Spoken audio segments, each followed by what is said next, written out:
నేను ఝాన్సీ. మీలో చాలామంది మోకాళ్ళ నొప్పులతో, తిమ్మిళ్ళతో, అలాగే కొన్ని కైండ్ ఆఫ్ జాయింట్ పెయిన్స్ ఉంటాయి. షోల్డర్ పెయిన్ ఉంటుంది, నీ పెయిన్ ఉంటుంది.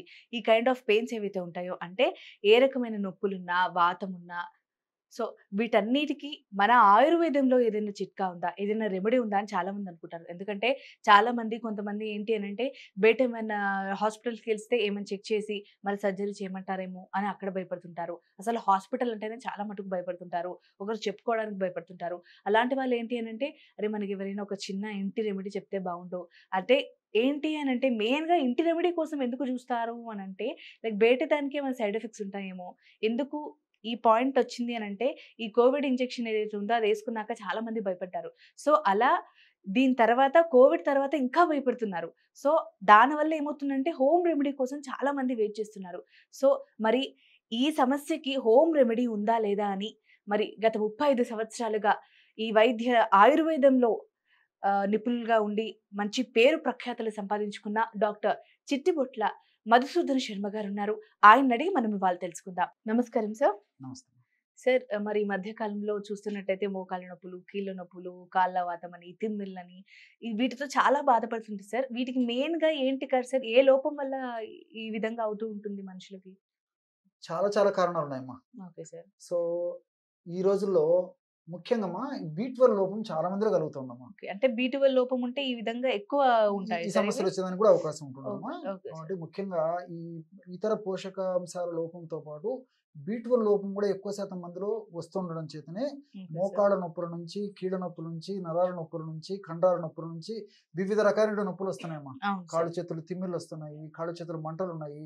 అదేవిధంగా కాళ్ళు చేతులు మొద్దుబారినట్లు అనిపించడము, అవును సార్. విపరీతమైన నీరసం ఉండడము, నిస్త్రాణ ఉండడము, ఏ పని మీద ఆసక్తి లేకపోవడము, అదేవిధంగా కొంతమందికి మెదడుకు సంబంధించినటువంటి సమస్యలు అంటే జ్ఞాపక శక్తి తగ్గుతున్నట్టు ఉండడము, ఏకాగ్రత లోపించడము, ఈ విధంగా అంతుపట్టి చిక్కని నీరసం కూడా కలుగుతుందమ్మా. చాలా మందికి తెలీదు సార్. వాళ్ళేదో నాకేదో ప్రాబ్లమ్ వచ్చింది, నాకేదో స్ట్రెస్ వచ్చింది, లేకపోతే నేనిలా చేయలేకపోతున్నాను, వర్క్ వల్ల వచ్చిందని అనుకుంటారు గానీ, వాళ్ళ బాడీలో ఇలా బి12 కాంప్లెక్స్ అనే లోపం ఉంటుందని వాళ్ళకి కూడా తెలియదు సార్ అసలు. ఎగ్జాక్ట్‌లీ అమ్మా. కరెక్టే సో, సార్. ఇక్కడ ఏం జరుగుతుందంటేమ్మా, సర్వసాధారణంగా బీ12 లోపము శాకాహారులకొస్తుందని చెప్పేసి ఒక ఒక అభిప్రాయం ఉందమ్మా. ఓహ్! కానీ ఓకే సార్. మా యొక్క ప్రాక్టీస్‌లో మేము గమనించిందేంటంటే, వెజిటేరియన్స్‌లో, నాన్ వెజిటేరియన్స్‌లో ఇద్దరిలో బీ12 లోపం వస్తోందమ్మా. Okay so, sir. దీనికోసం అని చెప్పేసి అందులో మిగతా క విటమిన్స్ కాస్ట్‌తో పోల్చుకుంటే బీ12 కాస్ట్ ఎక్కువుందమ్మా. Okay so, sir. టాబ్లెట్స్ పరంగా తీసుకున్నా, లేకపోతే ఏదన్నా కొంచెం ఇంజెక్షన్స్ పరంగా తీసుకున్నా, ఖరీదెక్కువ, సామాన్య మానవునికి అందుబాటులో లేకపోవడంతో ఓకే సార్. ఉందమ్మా.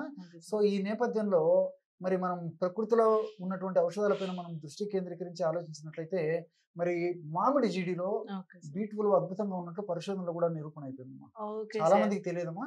కాబట్టి మనం మామిడి జీడిని మనం సద్వినియోగం చేసుకున్నట్లయితే, మరి బి కాంప్లెక్స్ ముఖ్యంగా ఈ బీ12 లోపం చక్కదిద్దబడి, బీ12 లోపం వల్ల కలిగేటువంటి మీరడిగినట్లు, నేను చెప్పినట్లు అనేక రకాలైనటువంటి అనారోగ్య సమస్యలు తగ్గిపోతాయమ్మా. Okay so, sir. మరి ఆ మామిడి టెంకను ఎట్లా సద్వినియోగం చేసుకోవాలంటేమ్మా, ఓకే సార్.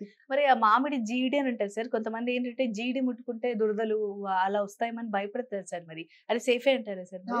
నూటిలో దాదాపు 90% మందిలో జనరల్‌గా రావమ్మా. Okay sir. ఎవరికన్నా కొద్ది శాతం మందిలో అలాంటివి వచ్చినటువంటి వాళ్ళైతే వాళ్ళకి పడదని చెప్పేసి వదిలేసేయాలమ్మా. Okay sir. జనరల్‌గా రాదమ్మా. Okay sir. సో, దీనికేంటి ఏం కావాలి పదార్థాలు కావాలంటేమా మామిడి జీడి, మామిడి జీడి.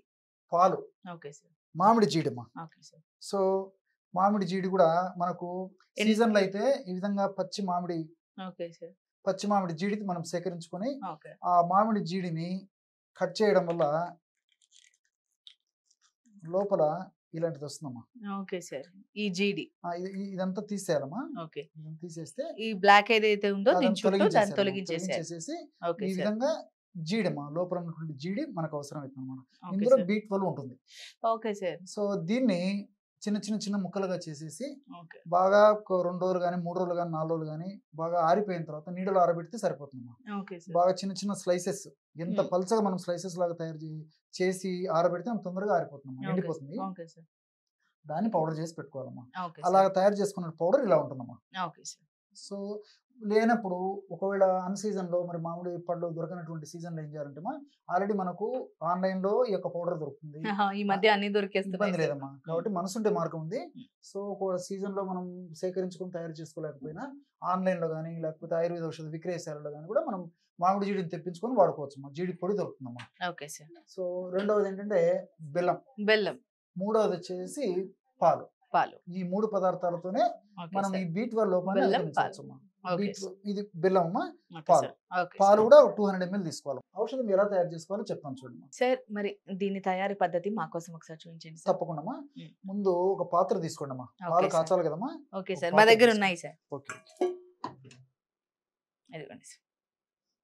ఈ విధంగా ఒక పాత్ర తీసుకున్నామా. Okay sir. ఓకే. ఇందులో 200 ml మిల్క్ చెప్పాను కదమ్మా. అవును సార్. 200 మిల్క్ లో హ్మ్. 100 ml మాత్రమే ఇందులో పోసేయాలమ్మా. Okay sir. అర్థమైంది కదా తల్లి? హ్మ్. 100 ml మాత్రమే ఇందులో మిల్క్ పోయాలి. Okay sir. మిగతా 100 ml హ్మ్. ఎలా తయారు చేసుకోవాలో చెప్తాను చూడమ్మా. Okay sir. ఎందుకంటే ఒకేసారి ఈ 200 ml మిల్క్ లో మనం మామిడి జీడి పొడి కలిపితే కలవదమ్మా. అవును సార్. ముద్దలు ముద్దలు వచ్చేస్తుంది. అవును. కాబట్టి ఏమంటే మామూలు పాలల్లో అది కరిగించేసి బాగా కలిసిపోయిన తర్వాత ఈ ఈ ఈ మిగిలిన పాలలో కలిపేసి వేడి చేయాలమ్మా. Okay sir. సో ఇప్పుడు 100 మిల్లీలీటర్ల పాలు ఇందులో తీసుకున్నాం కదమ్మా. అవును సార్. అదేవిధంగా పక్కన మిగిలిన 100 మిల్లీలీటర్ల పాలు ఈ విధంగా తీసుకొని ఇందులో మామిడి జీడి పొడమ్మా. Okay sir. మామిడి జీడి పొడి ఒక టీ స్పూన్ అంటే ఇంచుమించు ఒక 5 grams పొడమ్మా. Okay sir. ఇందులో కలిపేసేయాలి. ఓకే. సో ఈ విధంగా మామూలు పాలలో అంటే కాచకుండా చల్లగా ఉన్నటువంటి పాలల్లో అయితే ఈ మామిడి జీడి పొడి బాగా సులువుగా కరిగిపోతుందమ్మా. Okay sir. లేకపోతే నేను ఇంతకుముందు చెప్పినట్టు ఈ వేడి పాలలో ఈ మామిడి జీడి పొడి వేసినప్పుడు ముద్దలు ముద్దలుగా అయ్యేటువంటి అవకాశం ఉంటుంది. కాబట్టి ముందు బాగా కలుపుకోవాలమ్మా. Okay sir. సో ఒక నిమిషం లేదా 2 నిమిషాల సేపు అదంతా బాగా కలిసిపోయేటట్టు కలుపుకోవాలి తల్లి.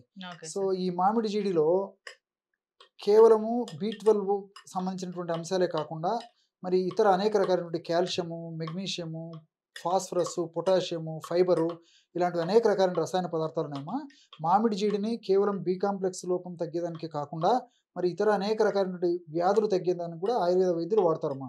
ముఖ్యంగా స్త్రీలలో కలిగేటువంటి బహిష్టు స్రావాలు ఎక్కువగా ఉండేటువంటి పరిస్థితుల్లో కానీ, ఓకే అదేవిధంగా మరి కొన్ని రకాలైనటువంటి బ్లీడింగ్ సమస్యలు కానీ, సార్. అదేవిధంగా ఎక్కువగా విరేచనాలు అయ్యేటప్పుడు కానీ, అప్పుడు ఈ మామిడి జీడిని వివిధ రకాలైనటువంటి ఔషధాల్లో కలిపేసేసి ఆ యొక్క సమస్యలు తగ్గించేందుకు ఆయుర్వేద వైద్యులు వాడతారమ్మా. Okay so sir. ఈ విధంగా మ్యాక్సిమం ఒక 90% 80% దాకా ఈ విధంగా కలిసిపోయిన తర్వాత మనము ఈ యొక్క పాలలో కలిపేసేయాలి. ఈ విధంగా బాగా కలిసిపోయిన తర్వాత మనం ఆ పాలలో కలిపేసేయాలమ్మా. Okay sir.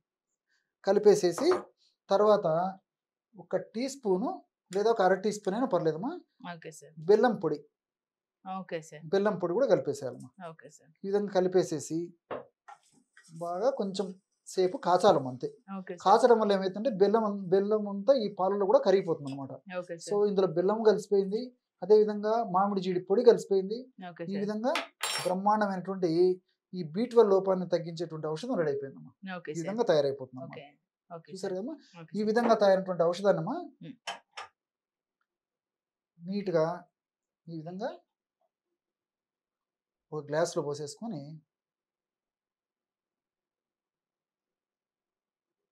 రోజు ఒక్కసారి అమ్మా ఉదయం పూట మనం టీ కాఫీ తాగినట్లు అమ్మా, టీ కానీ కాఫీ కానీ పాలు తాగుతామమ్మా.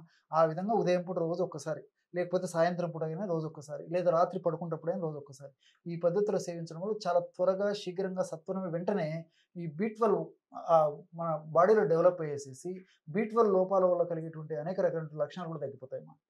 చూసారు కదా, మరి డాక్టర్ గారైతే విటమిన్ B12 కాంప్లెక్స్ తో ఎవరైతే బాధపడుతూ ఉంటారో వాటి వల్ల వచ్చే సమస్యలు అంటే కీళ్ళ నొప్పులు కానీ, వాతం కానీ, లేదా ఇతర ఏ సమస్యలు ఉన్నా లైక్ అలసిపోవడం కానీ, తొందరగా ఈ కైండ్ ఆఫ్ ఏదైతే ఉంటాయో వాటికి చక్కటి రెమెడీ అయితే తెలియజేయడం జరిగింది. ఈ రెమెడీ మీకోసం మరొకసారి, ముందుగా ఒక గ్లాస్ పాలు తీసుకోండి. ఆ గ్లాసు పాలను హాఫ్గా డివైడ్ చేయండి. ఓకే. దాని తర్వాత మామిడికాయలు అయితే తింటారో ఆ మామిడికాయలో టెంక ఉంటుంది కదా, ఆ టెంకలో జీడి ఉంటుంది అనమాట, మామిడి జీడి ఉంటుంది. దాన్ని మంచిగా అంటే ఫస్ట్ టెంకల్ని మీరు ఎండబెట్టండి. ఎండబెట్టిన తర్వాత జీడి గింజలు అనేవి మీకు దొరుకుతాయి. అది శుభ్రంగా ఉన్న వాటిని మాత్రం తీసుకొని ముక్కలుగా కట్ చేసి దాన్ని కూడా ఎండబెట్టండి. ఎండబెట్టిన తర్వాత దాన్ని పొడిగా చేసుకొని పక్కన పెట్టుకోండి. ఆ తర్వాత కొంచెం బెల్లం పొడి దొరుకుతుంది, లేదా బెల్లం గడ్డ కనుక మీకు దొరికినట్లయితే దాన్ని పొడిగా చేసుకోండి. ఇవన్నీ పక్కన పెట్టుకున్న తర్వాత ఒక కడాయి తీసుకొని అందులో నేను ముందు ఏదైతే చెప్పానో సగం పాలు, గ్లాస్కి సగం ఏదైతే ఉన్నాయో ఆ సగం పాలని ఫస్ట్ మన గిన్నెలో వేసేసుకొని కాగించుకోండి.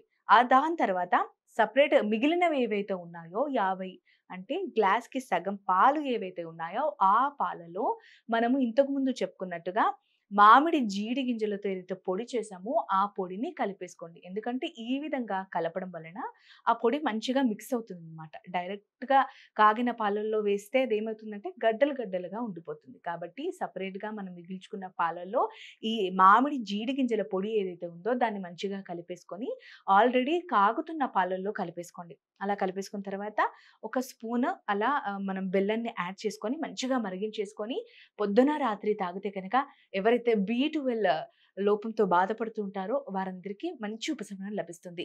సో, మీకు ఈ వీడియోని కనుక నచ్చినట్టయితే లైక్ చేయండి, షేర్ చేయండి, సబ్స్క్రైబ్ చేయండి. అలాగే మీకు ఇంకా ఎటువంటి సమస్య ఉన్నా, హోమ్ రెమెడీ కావాలని కోరుకున్నా, అలాగే మరి స్వయంగా మీరు చూస్తూనే ఉండొచ్చు ఇప్పటివరకు వీడియోలు.